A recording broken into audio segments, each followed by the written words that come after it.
Hey y'all, welcome to Jeeping with Jesus. Today we are on part 2, day 5 of our devotional, from shifting to the person that we are now to the changes to the Christian that we want to be. That's why I'm doing these videos, so that way I can keep motivating myself to get into the Word and to study, to do devotionals, and to get comfortable and get bolder. So grab your drinks, grab a friend, climb in your vehicle, get a seat, and come to this chaotic devotional where we chase squirrels and just have fun. So today's devotion, today's memory verse is Galatians 16, chapter 5, verse 16 through 17. This I say then, walk in the Spirit, and ye shall not fulfill the lust of the flesh. For the flesh lusts against the Spirit, and the Spirit against the flesh, and these are contrary the one to the other, so that ye cannot do the things that ye would. So we've been talking about how that even when we're being still, God is still fixing those gears to get ready for us to move and to flourish and to go and be bold and be comfortable and do all these things. Even when he loosened tongues and people were able to speak clearly, they spread the word about God. They went and they told other people about this healing, about what happened to them.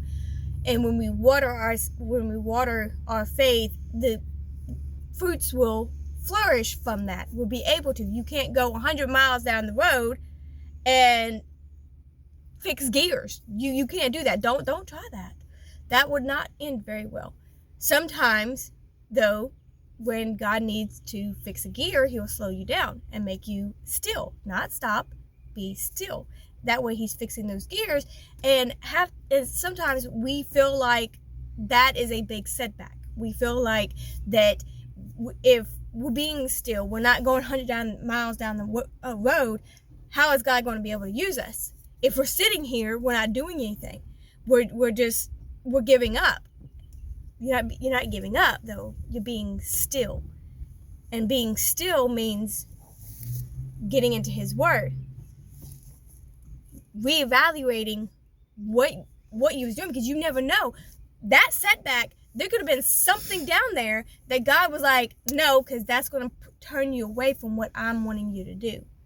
So he made you still and made the smoke go and all this to help you realign yourself with him, because everything might have been distracting you. Social media, the friends that you're hanging out with, everything might have been a distraction to you, that you missed all those signs that he was calling you back, that he wanted that relationship with you, that he was pulling you back.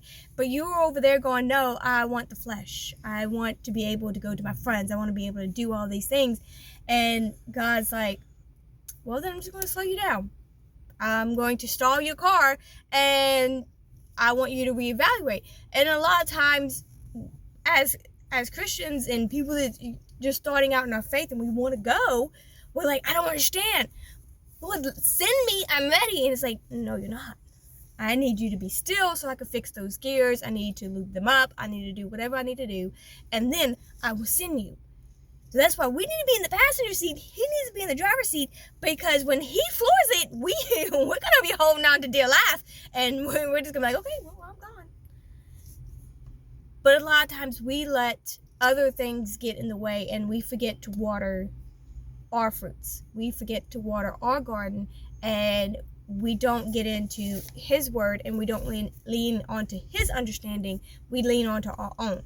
We allow what other people say, that, oh, well, because they put a memory verse up on a video or whatever, and if you don't go and look for that memory verse, you take what they say at face value, you're really not watering. You're just like, oh, I'm going to read that, and then that's going to be it. You're not seeking him yourself, because their way, their path is going to be different, and is going to be different. But that memory verse might have been there for you to go and look, to go and seek.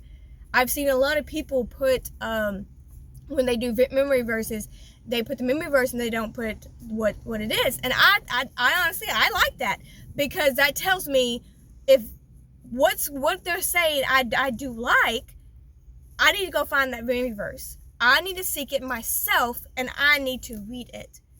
By them not putting what it is, I'm not reading it. I need to go seek him. And that's what God calls us to do. He calls us to seek him. He calls us to, even when our car is stalling and blowing smoke, instead of stopping and just giving up and being like, okay, well, I'm just going to sit here and put my feet out the window and just be like, okay, whatever. He wants you to seek him. He wants you to get into his word. There's something that he wants to get your attention, and we're just not doing it. Walking in victory means walking in the Spirit, it could be setting boundaries from the flesh-filled friends that you had, that you are walking away from that part of your life. It could be setting boundaries with them. It could be turning off a song or a movie or whatever that just doesn't sit well with you, with the Spirit, does not sit well with your new walk. There's something that's going to pull you away from God, from following his Son. It's going to pull you away. When you walk in victory and you walk in the Spirit, you are walking in the path that God is calling you to be in. And he's asking you to ask his Son into your heart. And it's not just something that you just do one day and the next day go back and do whatever you're going to do. It means every single day picking up those boundaries, picking up those now in place things to help you on your journey. You have to do that daily. Because if you don't, you're just going to be sitting in an idling car, and yeah, you gave your life to God. You're like, oh yeah, I did all the stuff. I said the words. I got baptized. That preacher man put me under that water. But at the end of the day, if you don't live it every single day and you don't pick up your cross every single day, it kind of defeats the purpose, because now you're in an idling car that really wants to go, but you're not watering it. You're not putting gas in it. You're just going to be sitting there and you're just waiting. God says, here's my hand. You just need to take it, and I will lead you away.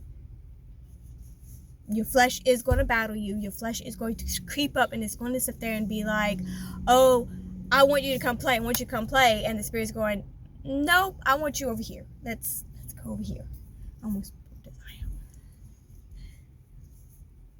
So we need to lean on his understanding and lean on to the Spirit and walk in victory and set those boundaries, set those goals, and to become the Christian that we want to be. Join me tomorrow as we go into part 3 for day 1 of the shift and see what's else in store.